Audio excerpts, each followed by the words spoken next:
நாடு முழுவதும் petrol diesel விலை உயர்ந்திருக்கிறது. விலை உயர்வை அடுத்து சென்னையில் 1 லிட்டர் டீசல் 95 ரூபாய் 50 காசுகளுக்கு விற்பனையாகிறது. விவரங்களை செய்தியாளர் நந்தினியிடம் தகவல்களை கேட்கலாம். நந்தினி, நாடு முழுவதும் பெட்ரோல் டீசல் விலை உயர்ந்திருக்கிறது. வாகன ஓட்டிகள் இதற்கு பல்வேறு சிரமங்களை சந்திக்க வேண்டிய சூழ்நிலை ஏற்பட்டிருக்கிறது. இதனால் அத்தியாவசிய பொருட்கள் கூட விலை உயர வாய்ப்பிருப்பதாக சொல்லப்படுகிறது. விவரங்கள் என்ன? வணக்கம். நாடு முழுவதும் பெட்ரோல் மற்றும் டீசலின் விலை என்பது உயர்ந்திருப்பது தற்போது பொதுமக்களை கடும் அதிர்ச்சிக்கு ஆளாக்கியிருக்கிறது. விலை உயர்வை அடுத்து சென்னையில் 1 லிட்டர் டீசல் 95.50 ரூபாய்க்கு விற்பனை செய்யப்பட்டு வருகிறது. அதே போன்று பார்த்தோம் என்றால் நாடு முழுவதும் பெட்ரோல் டீசல் விலை என்பது உயர்ந்திருக்கிறது. அமெரிக்கா ஈரான் போர் காரணமாக ஏற்பட்ட கச்சா எண்ணெய் தட்டுப்பாட்டால் பெட்ரோல் டீசல் உயர்ந்திருப்பதாக தகவல் என்பது தெரிவிக்கப்பட்டிருக்கிறது. அந்த வகையில் தான் இன்று நள்ளிரவு 12 மணி முதல் இந்த பெட்ரோல் டீசல் விலை என்பது அமலுக்கு வந்திருக்கிறது. அதன்படி பார்த்தோம் என்றால் பெட்ரோல் லிட்டருக்கு 3.14 காசுகள் உயர்ந்து டீசலும் லிட்டருக்கு 3.11 காசுகள் உயர்ந்து விற்பனை செய்யப்பட்டு வருகிறது. அமெரிக்கா ஈரான் போரால் சர்வதேச அளவில் எரிவாயு விநியோகம் பாதிக்கப்பட்டிருக்கிறது. உலகின் 20% வர்த்தகம் நடைபெறும் ஹார்முஸ் ஜலசந்தியிலும் மேற்காசிய போரால் போக்குவரத்து பாதிக்கப்பட்டிருக்கிறது. இதனால் சர்வதேச சந்தையில் கச்சா எண்ணெய் விலை கடுமையாக உயர்ந்திருக்கிறது. இந்தியாவில் எண்ணெய் நிறுவனங்களும் கூடுதல் விலை கொடுத்து கொள்முதல் செய்து வருவதாக தெரிவிக்கப்பட்டிருக்கிறது. இதனால் எண்ணெய் நிறுவனங்கள் மாதம் 30,000 கோடி ரூபாய் நஷ்டத்தை சந்தித்து வருகிறது. இந்த நஷ்டத்தை ஈடுகட்டுத்தும் விதமாக பெட்ரோல் டீசல் விலை உயரக்கூடும் என்ற அச்சம் கடந்த சில நாட்களாகவே மக்கள் மத்தியில் எழுந்த நிலையில் தற்போது பெட்ரோல் மற்றும் டீசலின் விலை உயர்ந்திருப்பது தற்போது பொதுமக்களை கடுமையான அதிர்ச்சிக்கு ஆளாக்கியிருக்கிறது. கடந்த சில நாட்களாகவே எரிபொருள் சிக்கனத்தின் அவசியம் பற்றி பிரதமர் நரேந்திர மோடி அறிவுறுத்தியிருந்தார். எரிபொருளை மிச்சப்படுத்தும் வகையில் தனது கான்வாய் வாகனங்களின் எண்ணிக்கையையும் பிரதமர் குறைத்திருந்தார். டெல்லி உட்பட பாஜக ஆளும் மாநிலங்களிலும் எரிபொருள் சிக்கன நடவடிக்கைகள் தொடங்கப்பட்டிருக்க நிலையில்தான் பெட்ரோல் மற்றும் டீசல் விலை உயர்வு தற்போது அதிகாரப்பூர்வமாக வெளியாகி இருக்கிறது. எரிபொருள் விலை திடீரென உயரக்கூடும் என தகவல்கள் தொடர்ச்சியாக வெளியான வண்ணம் இருந்த நிலையில் தற்போது பெட்ரோல் மற்றும் டீசல் விலை உயர்ந்திருப்பது பொதுமக்களை கடுமையான அதிர்ச்சிக்கு ஆளாக்கி இருக்கிறது. அதன்படி பார்த்தோம் என்றால் சென்னையில் 1 லிட்டர் டீசல் 95.50 காசுகளுக்கு விற்பனை செய்யப்படுகிறது. அதே போன்று பெட்ரோல் விலையும் கடுமையாக உயர்ந்து ஒரு லிட்டர் பெட்ரோல் பொறுத்தவரையில் 103 ரூபாய்க்கு விற்பனையாகி வருகிறது. தொடர்ச்சியாக வணிக பயன்பாட்டு சிலிண்டர்கள் உள்ளிட்டவை இந்த போர் நிறுத்தம் காரணமாக தொடர்ச்சியாக கடுமையான இன்னலுக்கு சந்தித்து வருகிறார்கள்.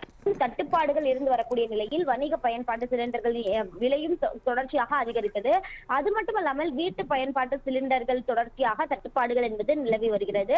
இந்த நிலையில் பார்த்தோம் என்றால் பெட்ரோல் மற்றும் டீசல் விலை உயர்வு என்பது பொதுமக்களை கடுமையான அதிர்ச்சிக்கு ஆளாக்கி இருக்கக்கூடிய ஒரு இதுவாக தான் பார்க்க முடிகிறது. குறிப்பாக பெட்ரோல் மற்றும் டீசல் விலை உயரக்கூடாது, தொடர்ச்சியாக ஒரே விலையில் தொடர வேண்டும் என்பதே பொதுமக்கள் தங்களுடைய கோரிக்கையாக முன்வைத்திருக்கக்கூடிய நிலையில் பெட்ரோல் மற்றும் டீசல் விலை என்பது தற்போது 3 ரூபாய் அதிகரித்திருக்கிறது. அதன்படி பார்த்தோம் என்றால் தொடர்ச்சியாக பொதுமக்கள் கடுமையான சிரமத்திற்கு ஆளாகி இருக்கிறார்கள். ஏற்கனவே பார்த்தோம் என்றால் பெட்ரோல் பங்குகளில் கூட்டம் அதிகரித்து வரக்கூடிய நிலையில் தற்போது மேலும் பெட்ரோல் மற்றும் டீசல் விலை அதிகரிப்பு என்பது பொதுமக்களை மிகவும் அதிர்ச்சிக்கு ஆளாக்கி இருக்கிறது. நந்தினி, நாடு முழுவதும் பொதுமக்கள் சிக்கனத்தை கடைபிடிக்க வேண்டும், பொது போக்குவரத்தை அதிக அளவில் பயன்படுத்த வேண்டும் என்று பிரதமர் மோடி தெரிவித்திருந்தார். அவருடைய பாதுகாப்பு வாகனங்கள் கூட குறைக்கப்பட்டதை செய்திகளில் பார்க்க முடிகிறது. தற்போது இந்த பெட்ரோல் விலை உயர்வு மக்கள் என்ன தெரிவிக்கிறாங்க? நிச்சயமாக ஏற்கனவே கடந்த சில நாட்களாகவே எரிபொருள் சிக்கனம் குறித்து பிரதமர் நரேந்திர மோடி அறிவுறுத்தியிருந்தார். குறிப்பாக எரிபொருளை மிச்சப்படுத்தும் வகையில் தனது கான்வாய் வாகனங்களின் எண்ணிக்கையையும் பிரதமர் நரேந்திர மோடி குறைத்திருந்தார். அதே போன்று ராகுல் காந்தியும் பார்த்தோம் என்றால் அவராகவே காரை இயக்கி பெட்ரோலை மிச்சப்படுத்தக்கூடிய வகையில் பல்வேறு நடவடிக்கைகள் என்பது மேற்கொள்ளப்பட்டது. டெல்லி உட்பட பாஜக ஆளும் மாநிலங்களிலும் இந்த எரிபொருள் சிக்கன நடவடிக்கைகள் என்பது தொடங்கப்பட்டிருந்த நிலையில்தான் விரைவில் பெட்ரோல் டீசல் விலை உயர்வு வெளியாகலாம் என்ற அச்சம் பொதுமக்களிடையே எழுந்த நிலையில் தற்போது அதற்கான அதிகாரப்பூர்வ அறிவிப்பு என்பது தற்போது வெளியாகி இருக்கிறது. பெட்ரோல் மற்றும் டீசலின் விலை என்பது 3 ரூபாய் வரை அதிகரித்திருக்கிறது.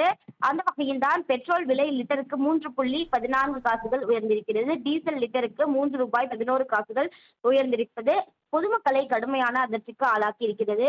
ஏற்கனவே பார்த்தோம் என்றால் பெட்ரோல் டீசல் விலை என்பது பொதுமக்களை கடுமையாக பாதிக்கக்கூடிய ஒரு விலையேற்றமாக இருக்கக்கூடிய நிலையில் ஏற்கனவே பெட்ரோல் டீசல் விலை என்பது உயரக்கூடாது என்பதே பொதுமக்களின் கோரிக்கையாக வைக்கப்பட்டது. நிலையான விலையே தொடர வேண்டும் எனவும் பொதுமக்கள் தொடர்ச்சியாக தெரிவித்த வண்ணம் இருக்கக்கூடிய நிலையில்தான் தற்போது பெட்ரோல் டீசல் விலை இன்று நள்ளிரவு முதல் உயர்ந்திருக்கிறது. இது பொதுமக்களை கடுமையான அதிர்ச்சிக்கு ஆளாக்கி இருக்கிறது. குறிப்பாக இன்று பல்வேறு பெட்ரோல் பங்குகளிலும் இந்த விலை உயர்வின் தாக்கம் என்பது ஏற்படுத்துவதற்கான வாய்ப்புகள் இருக்கிறது. ஏற்கனவே பார்த்தோம் என்றால் எல்பிஜி கேஸ் உள்ளிட்டவை தட்டுப்பாடு காரணமாக நீண்ட வரிசையில் பொதுமக்கள் நின்று அந்த சிஎன்ஜி கேஸ் உள்ளிட்டவை போடுவதை நம்மால் பார்க்க முடிகிறது. இன்னும் பெட்ரோல் டீசல் விலை உயர்வு என்பது பொதுமக்களை கடுமையான அதிர்ச்சிக்கு ஆளாக்கி இருக்கக்கூடிய நிலையில் பெட்ரோல் பங்குகளில் அதிக அளவிலான பொதுமக்கள் பெட்ரோல் டீசல் வாங்குவதற்கு குவிந்த வண்ணமே இருக்கக்கூடிய நிலைதான் இருக்கும் என்ற ஒரு தகவல் தான் வெளியாகி இருக்கிறது. தற்போது அதற்கான அதிகாரப்பூர்வ அறிவிப்பு வெளியாகி இருக்கக்கூடிய நிலையில் இன்று